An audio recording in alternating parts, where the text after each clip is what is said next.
Hello and welcome to I Heard It on a Podcast. My name is Isaiah. My name is Riley. Isaiah, we have a proud history on this podcast of talking about different types of apocalypses We do. and what we would do during those apocalypses.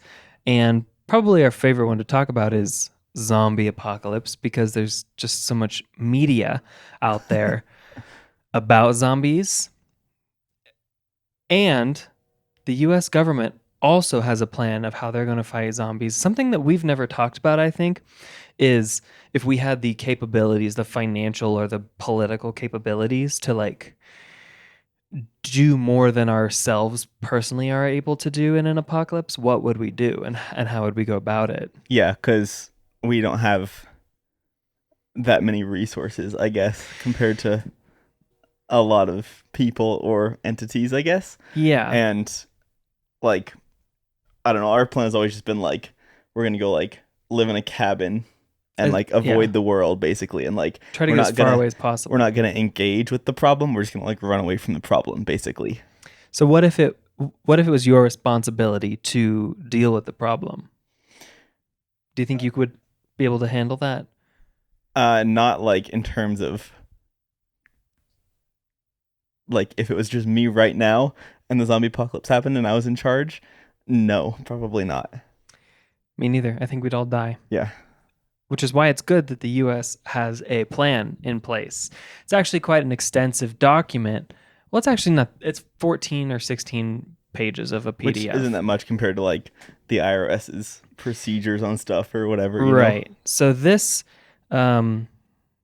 essentially execution plan for how to deal with a zombie apocalypse was written as a fictitious plan for junior military officers to learn how to go about the operation and the operational planning and the execution of some sort of defense or reaction policy, I guess.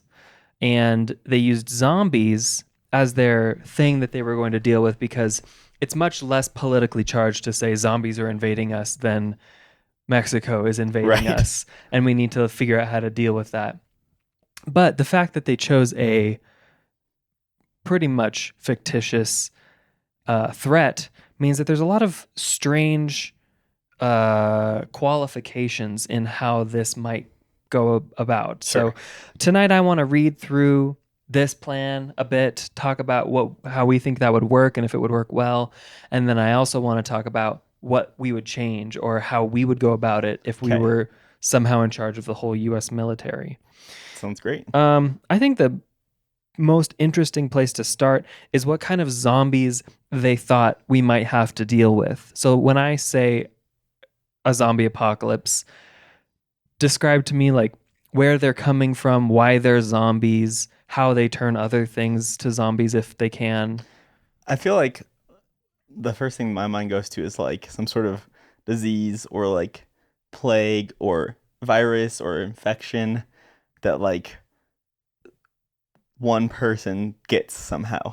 Maybe they eat a bat or something. But that person gets infected and then just rapidly spreads through them biting other people basically. Okay. And so they develop the need to infect others. Yes. Through a virus wanting to replicate itself. Sure. That kind of mechanism. Okay. So that's kind of what I think of as the stereotypical zombie apocalypse. I think that's probably the most common and the most likely. Yeah. I don't know if likely is the right word, but the most theoretically realistic, possible. Kind of. Yeah, that's kind of the premise of The Last of Us. Mm-hmm. Not really a spoiler because it happens in the first episode or something, but just one person randomly gets sick and it somehow develops into a pathogen that no one has ever seen before. Right. Well, it evolved into something that because it was cordyceps, and so it was this fungus that they didn't think could grow in humans. Right. So it made that jump to humans, which there's lots of animal diseases that make jumps that jump to humans all the time. So it's not out of the realm of possibility, which is why the U.S. government listed it as the first zombie to Right. consider. They call it a pathogenic zombie, which is infected by a virus or bacteria and is seeking to contaminate or like spread the contagion to Mhm. others. They've also considered radiation zombies, which are life forms or like organisms that have been exposed to extreme dosages of electromagnetic or particle radiation. Would that cause zombieism, I feel well. I in mean, your in humans, scientific it causes opinion? death. Yeah, but I guess you could theoretically like have some very specific kind of radiation and that manipulates your cells and not just kills them. Yeah, or it could be like, I mean, basically like how cancer works, right? Where like your cells are damaged and they like mutate, so that could Uh-huh. theoretically like maybe do They something. just have to But mutate to like develop a uh, what's it called when you like have a symptom? They develop like a symptom that no one has ever seen before in any other right, sort of disease. that one seems like the least realistic to me. Less realistic than evil magic zombies, which is the next category in this government document. Uh, It's described as a life form that has had some sort of occult experimentation done to it, or otherwise would be, or some other form of evil magic. Do you think that could happen? I feel like it's more realistic than radiation So you zombies. believe more in the power of unknown magic than what you do know about Well, radiation? I think like I feel like I pretty well understand radiation, like to the extent that like a layman could, I guess. And there's less understanding around evil magic Mm-hmm. for me, Okay. which sounds weird to say, but like I feel like I generally know like people don't just get radioactive particles embedded in them and become superheroes or zombies or whatever. Well, the next category is space zombies, Mm. which is kind of the same as radiated zombies, Mhm. except they were radiated in space, or there was like some sort of toxic thing that got on these people to make them space zombies. I think we're gonna have to do a lot more space exploration before that's a real worry. But I do think if the zombies in our collective subconscious are already so powerful, if they could also not explode in space and like travel galaxies, that's more than a zombie. That's like a species ending being in my So mind. like in your mind, these zombies like become zombies and then just like kind of float through space. Well, if they became zombies in space, how do they become a threat for us on Earth? Certainly, they like can get through the atmosphere without burning up and can probably get back to space somehow. Or maybe like they're people on ships that become zombies, but then the ships have some sort of like return to home or they like are on a pre-programmed flight path Uh, and then the zombies come back on a ship. Cuz I don't think anything could survive going through the atmosphere, and then hitting the ground. that's the scary part. Yeah, that would be terrifying. If that was real, we'd be screwed. I bet Like like what are those water bears? Tardigrades? I think that's what they're water called. bears, Anyway, like I think a Care Bears. tardigrade could maybe survive entry through the atmosphere. If anything could, it would be that. The next one is weaponized zombies, which I theoretically could be any of these kinds of zombies, but are created on purpose by some enemy of whoever's the receiving end of the zombies, like Mexico, Mm. to send in these purposefully created weapons, aka weaponized zombies. I think that could happen. I mean, we already do chemical warfare, even though we shouldn't. And Yeah, the chemical warfare, I think the only way a zombie like state is ever going to be achieved is if it's purposefully manufactured intentionally. Yeah. through years of research and science. Yeah. I can see that. I think like what would be more realistic to me in that scenario is they develop the means to do that and then they just use it like biological warfare and they use that to make us zombies and not go through the hassle of like making their own zombies out of like They're their citizens. citizens or like Yeah. prisoners. Like That it is seems that. ethically wrong. Yeah, you raise a good question of like where do they get the zombies to Right. invade us, Right. whoever us is in this scenario. The last two categories are symbiont induced zombies, and I'm going to have to read this one. It's a life form originating from the introduction of symbiont life forms into an otherwise healthy host. So I think this is like an organism taking over the host, and if as essentially making them like when a tapeworm gets inside of you and starts Yeah. stealing your nutrients and Yeah. your whatever. It's like putting a tapeworm inside someone, but it's a zombie tapeworm and it feeds off of the host. But aren't symbiotic things like mutually beneficial? Yes. So Because otherwise it's a parasite. I suppose the thing that you gain from the parasite is you never die Right. and you don't need blood pumping anymore and whatever else zombies get to go have going for them. You just don't have free will. Well, it said symbiotic, not perfect. It's true.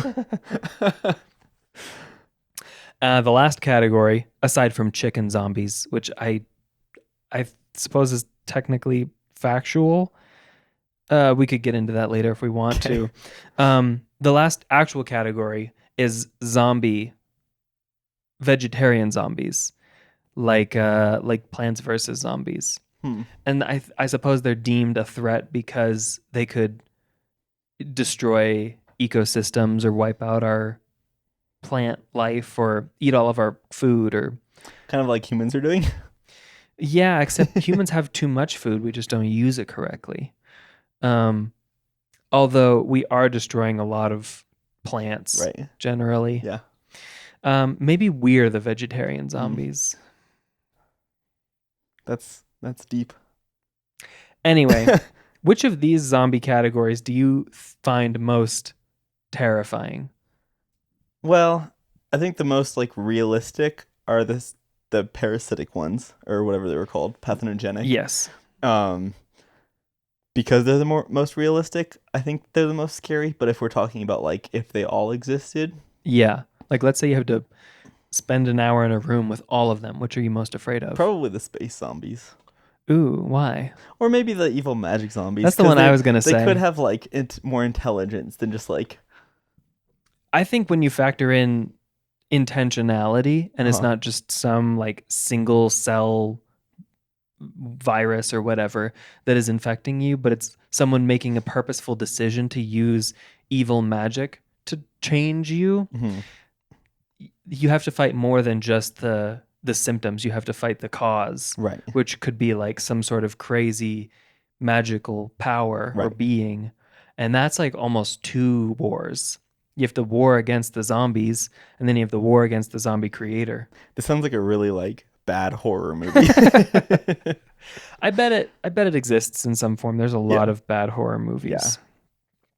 So the next section of this document is um, the government's step-by-step plan for how this would be carried out, and it's kind of from what I understand, it's kind of like the DEF CON levels. Like you might Mm, only need to get to DEF CON 2 to deal with the problem, but it might get really out of hand and you have to go all the way to DEF CON 5 or however high it goes. So the first few phases are what we're doing right now: creating a plan, hmm. establishing vulnerable locations, trying to parse out the different kinds of zombies and what we might do to fight each of them individually. And then the next phase is to deter, which is basically like trying to disincentivize any of these ones that could happen based on a purposeful decision, like the evil magic zombies or the pathogenic zombies or the I forget what it was, but the ones where they infected with like a host, the The symbiote symbiotic, ones, yeah. yeah. So deter is to, I don't know, do whatever the government does to influence others to not do what they were planning on doing.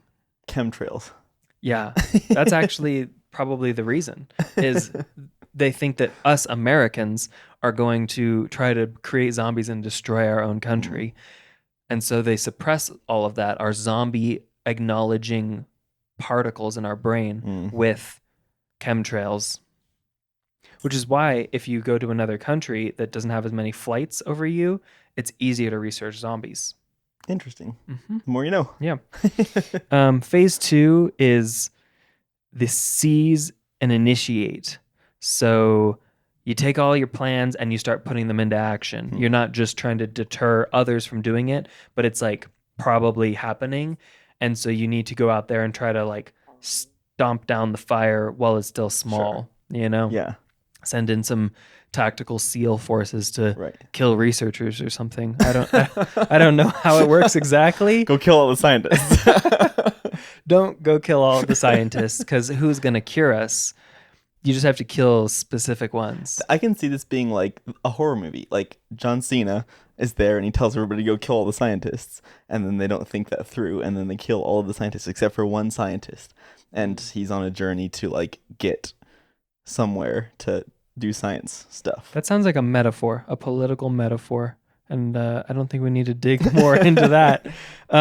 Phase 4, or phase, whatever phase we're on, the next one is dominate, which is exactly what it sounds like. That's the phase where they tell the issue an order for defensive forces to kill all non-human life on sight.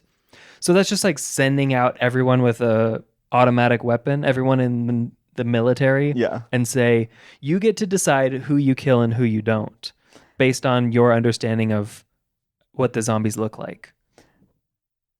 It sounds like a problem. Well, it's weird to me that like at this level, they still expect there to be, and there probably would, but like they still expect there to be like order, and like hypothetically before this, soldiers aren't allowed to like shoot zombies without asking like permission to engage True. them.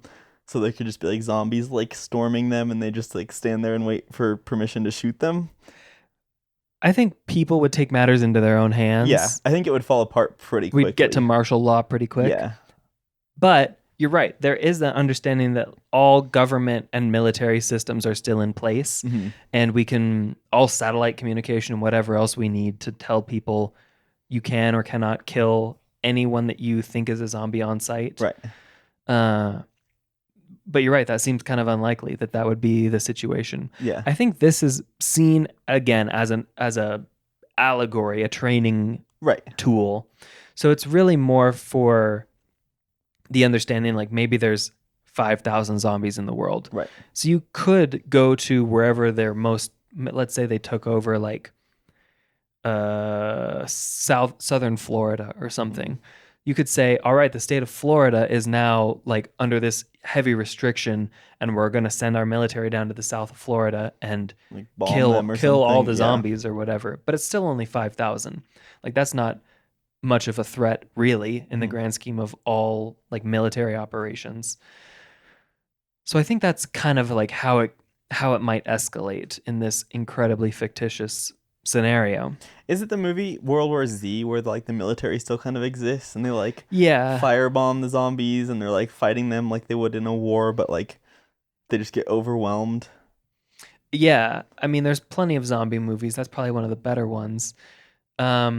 But in that movie, from what I recall, there are areas that are really doing bad. Right. And like city centers are nothing but zombies.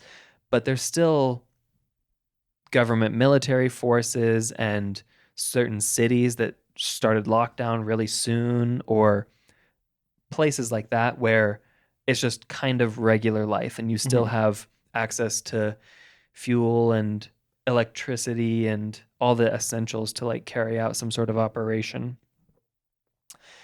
And so I think that's why it would get to this level before we think that it would. Like I believe, based on my experience with the U.S. military, which is none at all, that they would quickly get to the level of let's just kill all of them, Right.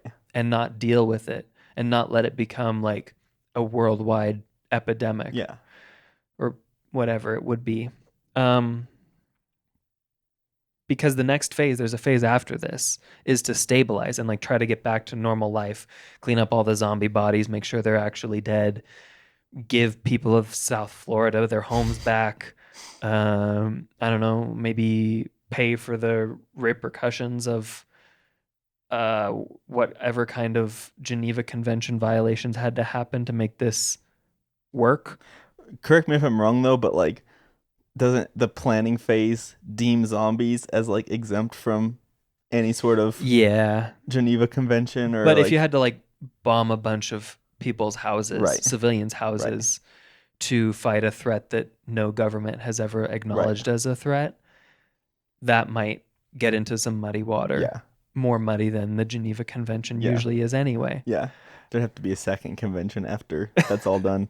And like Yeah. think about how things change just because of COVID and like how nothing's really like fully gotten back to normal and people are still like impacted by that and Hmm. like that compared to zombie apocalypse is like nothing. Yeah. That would be insane It to would just like definitely change our whole world and how we communicate with each other, how what we think about other countries and the kind of like science that they're doing. mhm, Because if this happened anywhere except the US would then probably dislike that country for allowing right. this kind of thing to They'd happen. probably like bomb them. I remember at the very beginning of COVID, it was like all in Italy for whatever reason. Mhm. And people were talking crap about Italy like it was their fault. That's just like a luck of the draw wherever it happened to happen. But I think that Americans' stock of Italy went down because Right. of that. Right. And so, can you imagine if in Italy, instead of some virus that we ended up like kind of getting a handle on, it was a whole new type of threat that no one's ever even seen except for in movies?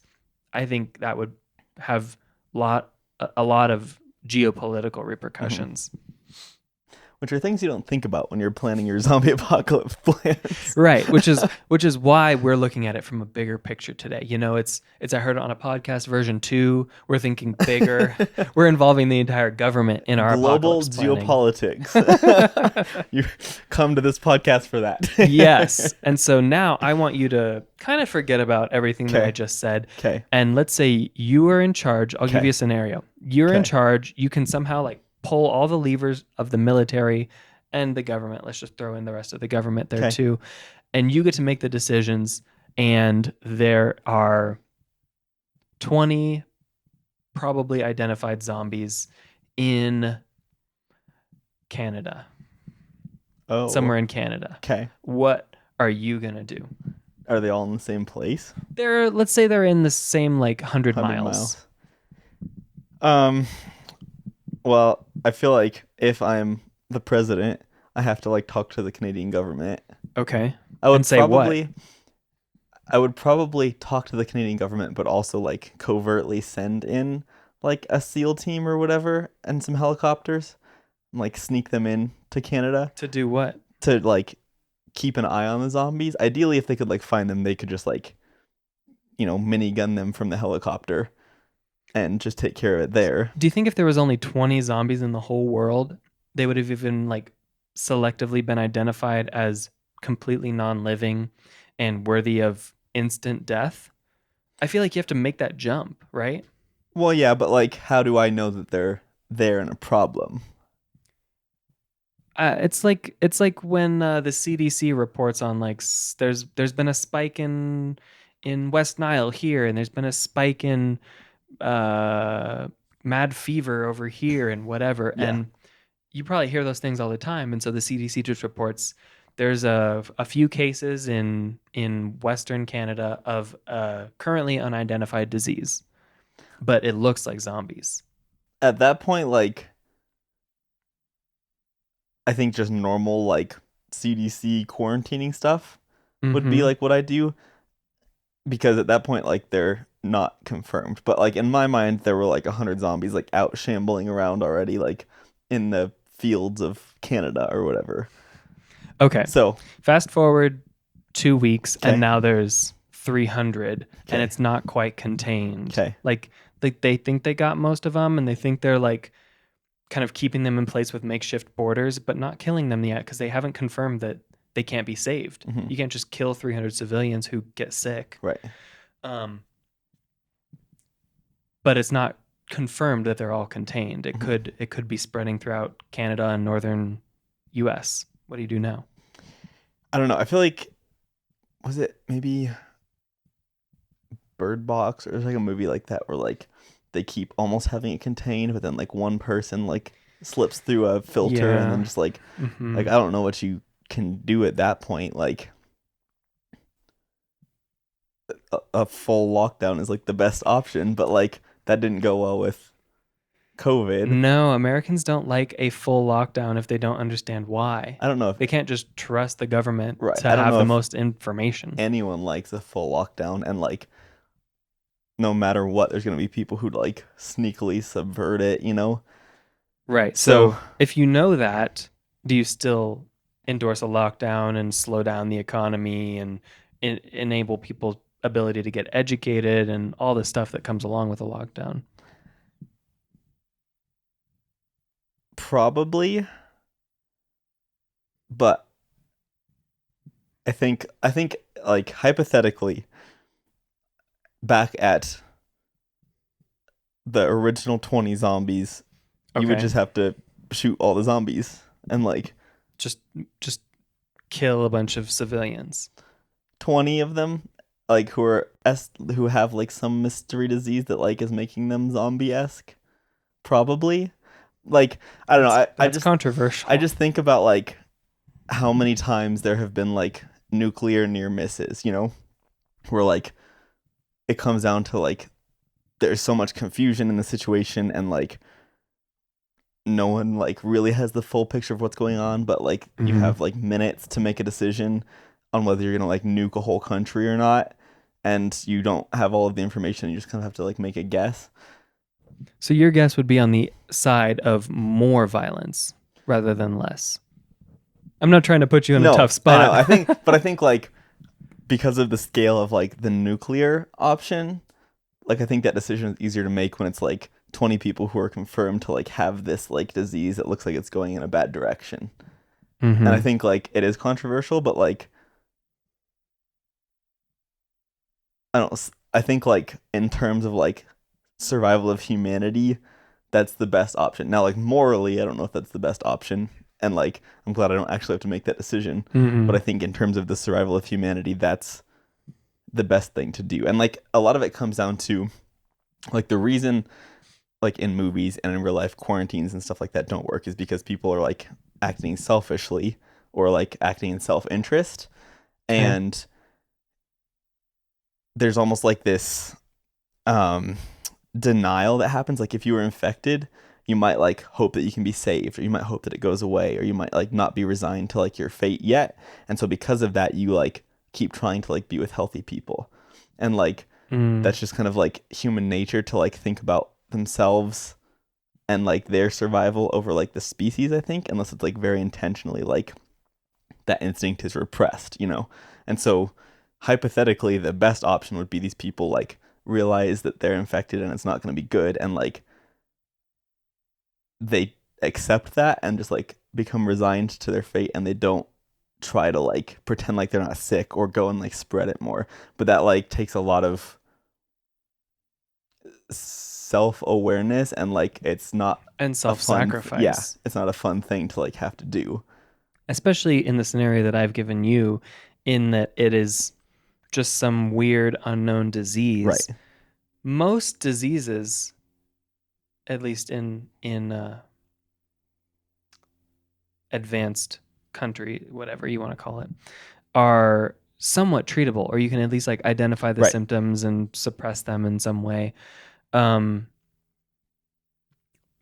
so I think it would be a crazy thing for a politician to say like, there's this weird disease out there that is making people act in a way that we're not totally familiar with.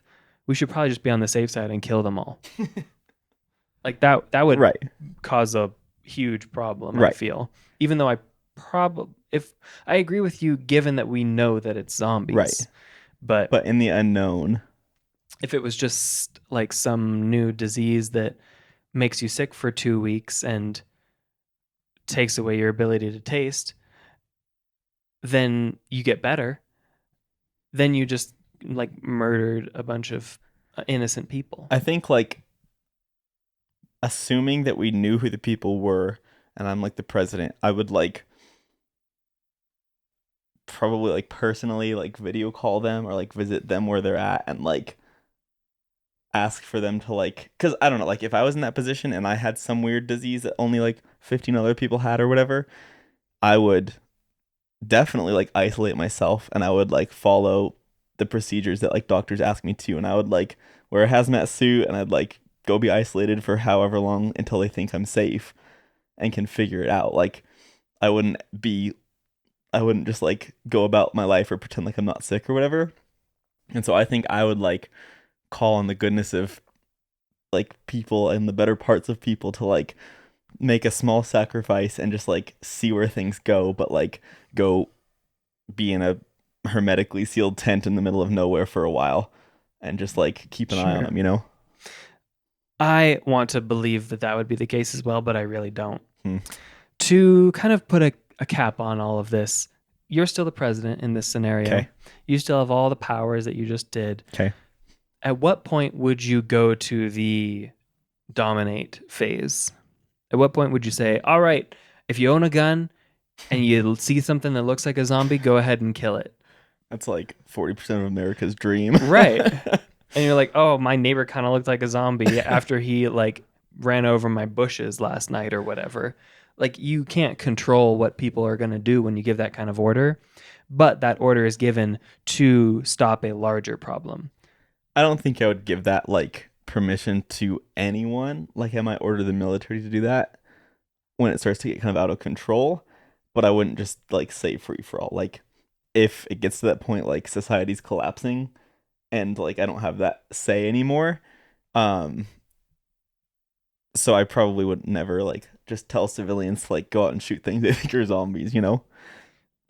I don't think there's enough military in the whole world to successfully monitor and suppress something like that. And at that point like it's going downhill. So you're just giving up. Well, at that point I think it's failed. And like if I'm being honest, like I don't think this is the government's actual plan. I think this is like the declassified thing that's out there, but I Yes. think the actual classified plan That you think exists. probably Okay. is probably like secluding world leaders and key people in bunkers and keeping an eye on things outside and maybe trying to intervene like remotely, but like at the end of the day, they're keeping the like important people safe, and they've got kind of like a the 100 list of like the people who are important to like rebuild society, who they keep safe, and then everything else like if everybody else dies, like that's a bummer, but at least they can rebuild society. That's kind of my guess as to what would be actual.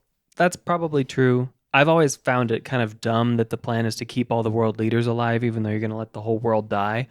Like, are the world leaders really the people that you're going to need when there's only 400 people left on Earth? It is kind of silly. Mostly politicians. I would like to think that like they would have like scientists and doctors and like some people who are on like a short list, and maybe they don't know that they are, but like maybe they just get like kidnapped one day by someone in like a black van and taken to Yeah, a there was bunker. some other movie that I watched where the something bad was happening, some sort of apocalypse, world-ending thing, and they were like they had pre-screened people somehow for like no chronic diseases. They had electrical skills. They had plumbing skills. They whatever. Like they had something worthwhile that they were bringing to the table, Yeah. and they were genetically predetermined to be good to like repopulate the earth. Hmm. And so I can picture the scene of like this dad is trying to sneak his son who has asthma or something Mm. through onto the plane that'll take them to somewhere safe. And because the dad has been pre-selected because he's got some sort of spy military skill, whatever, but his family has not been selected because they're just regular people with Yeah. like not perfect health. And I think that that's probably what it would be like too. Is Yeah. like I don't really like me, the government. I don't really care that you and your wife have like one of you was accepted and the other one of you isn't.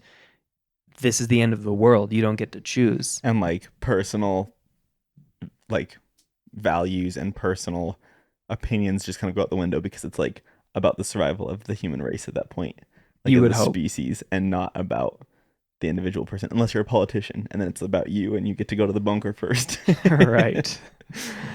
Well, if you think of anything else that would be part of your Mhm. personal government plan to eradicate evil space zombies, we can come back to that. Yeah, But maybe there'll be a part two. Yeah, or maybe we'll take on some other sort of world-ending issue from a government's perspective. Although I don't know that I have much more to say other than like I don't think it'll be great. No, I don't think there's much that I could do as the government that would be helpful in a lot of situations that we might come across. So Yep. I don't know if that's It's a good summary. encouraging or depressing, No, but that is what it is. yeah, I think that's it. Thank you for listening to I Heard It on a Podcast. We've got new episodes every Monday, wherever you find podcasts, including YouTube. Yeah. And if you'd like to connect with us, we're on Instagram and Threads. And you can also email us if you want to chat with us at hello@ihearditonapodcast.com.